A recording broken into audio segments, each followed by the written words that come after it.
नमस्कार दोस्तों, मेरी छत्तीसगढ़ी दर्शन चैनल पर आपका स्वागत है। दोस्तों, आज मैं एक बहुत ही फेमस लड़की, छत्तीसगढ़ी के वीरांगना कहे, साहसी लड़की कहना चाहिए, उसके बारे में बात करेंगे। दोस्तों, बात करना भी ज़रूरी है कि उसने काम ही ऐसा किया था, साहसीपूर्ण। जी हाँ, मैं बात कर रहा हूँ वर्षा डांगरे का। पता नहीं कि कितने लोग आप जानते हो, कितने लोग नहीं जानते हो वर्षा डांगरे के बारे में, लेकिन उसके बारे में चर्चा करना ही बहुत ज़रूरी है। दोस्तों, वर्षा डांगरे कहानी 2003 से चालू होता है। 2003 में उसने पीएससी पेपर दिलाया और कहा जाता है कि 2003 के पीएससी में भ्रष्टाचार हुआ और उसका नाम कट गया और उसका सिलेक्शन नहीं हो पाया। फिर पुनः उसने 2004 में पीएससी फिर दिलाई और वो छत्तीसगढ़ पीएससी पास कर ली। लेकिन खबरों में तब आई वो जब 2006 में उसने छत्तीसगढ़ हाई कोर्ट में एक याचिका दायर की और कहा कि कैसे 2003 में पीएससी ने उसके साथ पक्षपात किया था, भ्रष्टाचार किया था और उसका सिलेक्शन नहीं हो पाया था। देखो, बात यहाँ पर यह है कि उसका सिलेक्शन 2004 में हो गया था, फिर भी उसने पीएससी के खिलाफ याचिका दायर क्यों की? क्योंकि वो तो उसका सिलेक्शन हो गया था, चुपचाप वो नौकरी करती। लेकिन नहीं, जो अत्याचार हुआ है, क्योंकि ये संविधान का उल्लंघन है, ये नागरिक के हितों की खिलाफ है। और कोई भी आप पद में हो, प्रशासनिक पद में, तो आपका पहला कर्तव्य बनता है कि आप नागरिकों के हितों की रक्षा करो। और ये भावना उसके अंदर में कुट कुट की भरी थी, क्योंकि 2004 में उसका ऑलरेडी सिलेक्शन हो गया था।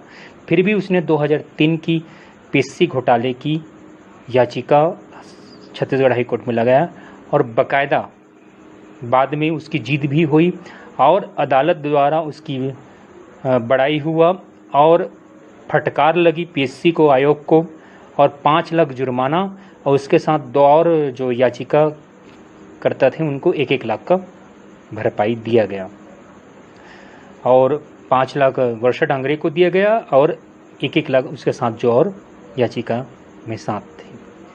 तो दोस्तों, इस तरह उसने कैसे साहसीपूर्ण ढंग से पीएससी की 2003 के जो घपला हुआ था उसको सामने लाई। ये पहला कहानी है वर्षा डांगरे की। दूसरी इससे और ज़्यादा फेमस तब हुई जब उसने 26 अप्रैल 2017 को फेसबुक में, अपने फेसबुक अकाउंट में एक पोस्ट लिखा और उसने उस पोस्ट में ये बताया कि कैसे आदिवासियों के साथ अत्याचार होता है, कैसे आदिवासियों, नाबालिग लड़कियों के साथ अत्याचार होता है, यौन अत्याचार होता है, उसको 3rd डिग्री दिया जाता है, इलेक्ट्रॉनिक शॉट दिया जाता है स्तनों पर। और कहा कि कैसे आदिवासियों के घरों को उजाड़ दिया जाता है और जंगल को साफ कर दिया जाता है और बड़े बड़े कॉर्पोरेट पूंजीपतियों को उसकी ज़मीन दे दिया जाता है। ये सब उसने फेसबुक में लिखा और उसने आदिवासियों की हित की बात की और कहा कि मैं कोई गलत काम नहीं कर रही हूँ, क्योंकि ये भारतीय संविधान के 5वें अनुसूची में दिया गया है प्रावधान, आदिवासियों के हितों की रक्षा की प्रावधान दिया गया है। चूँकि मैं एक प्रशासनिक पद में हूँ, इसलिए मेरा दायित्व तो बनता है कि मैं नागरिकों की हितों की रक्षा करूँ। ऐसा वर्षा डांगरे का कहना था। बाद में इस पोस्ट के कारण उसको उस पद से निलंबित कर दिया, चूँकि वो रायपुर सेंट्रल जेल में वो ड्यूटी जेलर की पद में नियुक्त थी। बाद में उसको निलंबित किया गया और निलंबित करके उसको फिर बाद में अंबिकापुर सेंट्रल जेल में शिफ्ट कर दिया गया। तो दोस्तों, बात ये है कि कैसे वर्षा डोगरे ने साहसीपूर्ण ढंग से काम किया, कैसे आदिवासियों के उस आदिवासियों के साथ जो हो रहा है, राज्य में रहते हैं, लेकिन आदिवासियों के साथ जो क्या होता है, ठीक है कुछ आदिवासी नक्सली बन जाते हैं, इसका मतलब ये नहीं है आदिवासियों को टॉर्चर करें, क्योंकि इससे क्या नक्सली खत्म हो जाएगा। नक्सली तो तब खत्म हो जाए कि हम आदिवासियों में एक उम्मीद जगाएं, हम उसके साथ अन्याय ना करें, हम उसके हितों की रक्षा करें और उसको विश्वास दिलाएं कि शासन आपके साथ है, आदिवासियों की रक्षा के साथ है।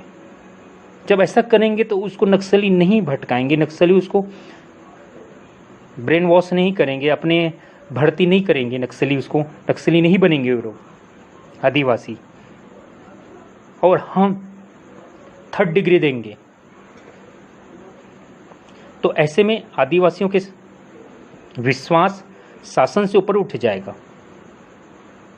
दोस्तों, जो नागरिकों की रक्षा के लिए है उसमें से कुछ ऐसे भी जवान होते हैं जो इस तरह के दुष्कर्म करके पूरे सुरक्षा जगत को बदनाम करते हैं, शासन को बदनाम करते हैं। मैं नहीं कह रहा हूँ कि सब लोग ही ऐसे होते हैं, लेकिन ऐसा खबरों में आया है।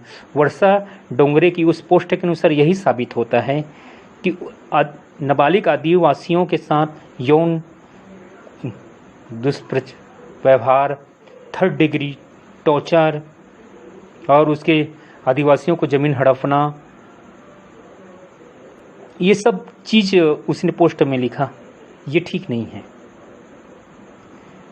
तो मेरा यही है, शासन से निवेदन है कि हमें आदिवासियों की हित की रक्षा करनी चाहिए।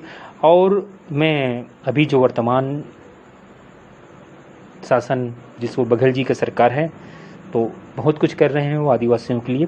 तो यही कहूँगा कि हम आदिवासियों में अपना विश्वास पैदा करें ताकि वो हमारे शासन से जुड़े, नक्सलियों से न जुड़े, ऐसा मेरा निवेदन है। दोस्तों, ये जो उस समय जब ये घटना हुई उस समय डॉक्टर रमन सिंह का सरकार था। उस समय जब वर्षा डोंगरे ने वो पोस्ट लिखी थी, तो शासन किसी का भी हो, हर का ये जिम्मेदारी होता है कि वो आदिवासियों के साथ अच्छा व्यवहार करे, विश्वास जीते, ताकि उन्हें कोई नक्सली न बनाए। दोस्तों, कैसा लगा मेरा ये वीडियो आप कमेंट्स में ज़रूर बताइएगा। और ऐसे ही नई छत्तीसगढ़ की सपूतों की, वीरांगनाओं की, महापुरुषों की कहानी मैं आपके सामने लाता रहूँगा। तब तक के लिए आप मुझे इजाज़त दो और मेरी वीडियो देखने के लिए धन्यवाद। अंत में यही कहूँगा कि मेरे चैनल सब्सक्राइब करना ना भूलें ताकि आपको सपोर्ट मिले और मैं ऐसे ही काम कर सकूँ। धन्यवाद।